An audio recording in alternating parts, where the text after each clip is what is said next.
ஏன்னா சாதாரண விஷயம் இல்லைங்க. இன்றைய காலகட்டத்தில் ஆன்மீகத்தில் வர்றதும் சாதாரண விஷயம் இல்லை, அந்த ஆன்மீகத்திலேயே நிலைத்திருப்பதும் சாதாரண விஷயம் இல்லை. ஏன்னா அறிவியல் சார்ந்த உலகம் உண்மைதான், சில விஷயங்களை அறிவியலின் அடிப்படையிலே நம்ம ஆராய்ந்து அறிய வேண்டும். அதே போல இந்த இறைமறுப்பு கொள்கை உடையவர்கள், கொஞ்சம் கடவுளை நம்புறவங்க அப்படிங்கிறவங்கெல்லாம் பல்லாயிரம் கேள்விகளை எழுப்புவார்கள். அந்த கேள்விகளுக்கெல்லாம் ஆரம்பத்திலே நமக்கும் பதில் தெரியாது, ஆனாலும் மனது சொல்லும் இறைவன் இருப்பது உண்மை என்று. இதை இவர்களுக்கு புரிய வைப்பதா அல்லது தான் புரிந்து கொள்வதா அப்படிங்கிற குழப்பமே பெருசா இருக்கும். ஏன்னா ஒரு விஷயத்தை நம்ம உணர்ந்து தெரிந்தால்தான் பிறருக்கு சொல்ல முடியும் இது உண்மை என்று. நாமும் ஆரம்ப காலகட்டத்தில் இருக்கோம், ஆனா நம்ம உள்ளுணர்வு சொல்லுது இறைவன் இருப்பது உண்மை. ஏன்னா பல விஷயங்களில் நாம் அனுபவப்படுகின்றோம். பல விஷயங்கள்ல நம்ம அடிவாங்கும் போதெல்லாம் அருகாமையில இருந்து யாரோ காப்பாற்றுவதை நாம் உணர்கின்றோம். அப்படி இருக்கையில ஏதேனும் ஒரு சக்தி நம்மை சுற்றி இருக்கிறது என்பதை உணர்கின்றோம். இதை அவர்களுக்கு புரிய வைக்க முடியாது.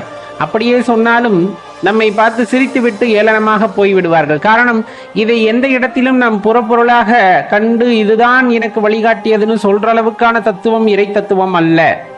ஒரு விஷயத்தை சுட்டி காட்டிவிட்டால் அது இறைவனாக இருக்க முடியாது. எல்லாத்தையும் கடந்த ஒரு நிலை, எல்லாத்தையும் கடந்த ஒரு சக்தியைத்தான் இறைவன் என்று சொல்கின்றோம். அப்படி இருக்கக்கூடியதிலே இந்த இறை உணர்தல் அப்படிங்கிறது பெரிய விஷயம். அது பக்குவப்பட்டு சில இடங்களிலே அடிவாங்கி ஒரு நல்ல நிலைக்கு வரும் பொழுதுதான் இந்த உணர்தல் அப்படிங்கிறதே ஆரம்பிக்கும். சின்ன சின்னதா நமக்குள்ள நிகழ்கின்ற மாற்றங்கள் ஒரு உணர்தலை ஏற்படுத்தும். அது எப்ப அப்படின்னு பார்த்தோம்னா, பயங்கர கொந்தளிப்பா இருக்கின்ற மனது ரொம்ப கொந்தளிப்பா இருக்கு இல்லையா, அப்படியே நம்ம இறை சாதனம் செய்ய மந்திர ஜபம் செய்ய தியானம் செய்ய அப்படியே அந்த வேகமானது குறைந்து என்னாகும் அப்படின்னு பார்த்தீங்கன்னா, அப்படியே அந்த அலைக்கடல் ஆர்ப்பரிக்காமல் அமைதியா இருக்கிற மாதிரி மாறிடும். ஆரம்பத்தில் ஆர்ப்பரிச்சுக்கிட்டு இருந்த கடல் அமைதியாயுது அப்படின்னா அந்த இடத்துல ஒரு சத்தம் இருக்காது, ஒரு சலனம் இருக்காது, அப்படியே தேங்கிய நீர் போல் இருக்கிறது. அப்படிங்கும் போது அந்த மனது அந்த அளவுக்கு அமைதியாகிறது. அப்படிங்கும் போதுதான் ஏதேனும் ஒரு புள்ளியிலே இந்த உணர்தல் அப்படிங்கிறது ஒருவருக்கு ஏற்படக்கூடும். இந்த உணர்தல் அப்படிங்கிறது சாதாரண விஷயமாகவும் இருக்காது. ஒவ்வொருத்தருக்கு ஒவ்வொரு வகையிலே அந்த உணர்தல் அப்படிங்கிறது இருக்கும். அது அவரவர் தனிப்பட்ட விஷயமாக இருக்கும். ஒரு வகையிலேயே அடியேனுக்கு ஏற்பட்ட உணர்வை நான் உங்களிடம் கூறுகின்றேன் என்றால் உங்களால் அதை உணர்ந்து கொள்ள முடியாது. காரணம், அது நான் அடியேன் உணர்ந்தது. எனக்கு இறைவன் அவ்வாறு உணர்த்தி இருக்கிறார். தாங்கள் இறைவனை உணர்ந்திருக்கிறீர்கள், கண்டிருக்கிறீர்கள் என்று அடியேனிடம் சொன்னால் அடியேனால் அதை உணர்ந்து கொள்ள முடியுமானா கண்டிப்பா முடியாது. ஏனென்றால் இறைவன் உங்களுக்கு வகுத்த பாதையிலே உங்களுக்கு அவ்வாறு காட்சி அளித்திருக்கின்றார் அல்லது உங்களை உணர வைத்திருக்கிறார். அப்படிங்கும் போது அது உங்களுக்கானது மட்டும்தான் அப்படிங்கிறத தெரிஞ்சுக்கணும். அதனாலதான் எப்பவுமே சொல்றது, யாராவது நான் இறைவனை கண்டேன், இந்த உருவத்திலே கண்டேன் என்றால் நீங்கள் அங்கலாய்ப்பு பட தேவையில்லை. ஒருவேளை அது அவருக்கான வழியாக இருந்திருக்கும், அல்லது இன்னும் ஒரு ஞான நிலையை அடையாதவராக இருந்திருப்பார். ஏன்னா எல்லா விஷயங்களையும் வெளிப்படையாக கூறுவது இல்லை. சித்த மார்க்கத்திலும் சரி, ஞானியர்களும் சரி, அனைத்து விஷயங்களும் வெளிப்படையாக சொல்ல மாட்டார்கள். ஏனென்றால் இது ஒரு குழப்பத்தை உண்டாக்கும் என்று அவர்களுக்கு நன்றாக தெரியும். ஒரு விஷயத்தை பரிபாஷையின் மூலமாக சொல்லும் பொழுது அது மற்றவர் அறிந்து கொள்வதற்கு கடினமாக இருக்கும்.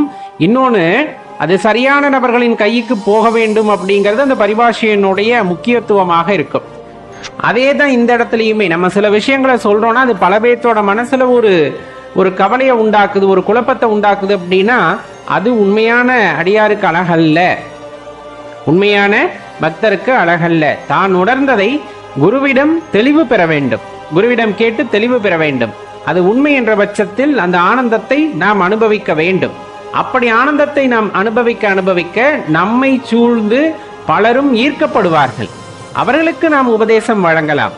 மாறாக நாம் கண்டது உண்மையா பொய்யா என்று கூட தெரியாமல், அதை பற்றின தெளிவு குரு மூலமாக நமக்கு கிடைக்காமல் நாமே ஒரு முடிவுக்கு வருகின்றோம் என்றால் அது எந்த அளவிற்கு சரியானதாக இருக்கும் என்றும் தெரியவில்லை.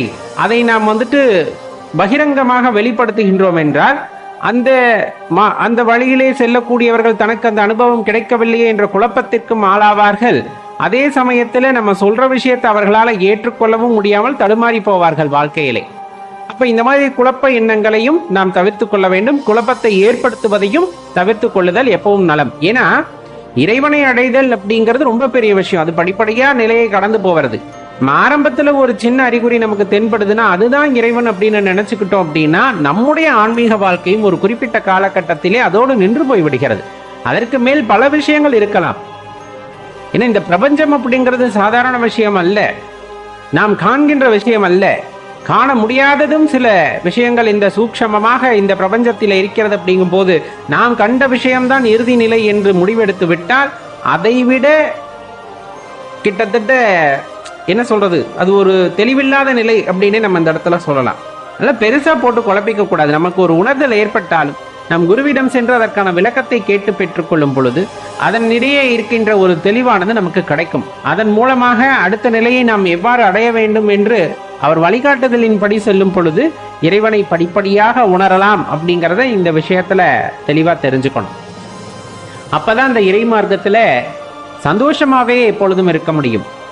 ஏன்னா அந்த சந்தோஷம்தான் இறைவனை உணர வைக்கிறது அப்படிங்கிறது சாட்சாத் எல்லாருமே சொன்ன அனுபவித்த விஷயம் அப்படிங்கிறத மறந்துட வேண்டாம் நண்பர்களே.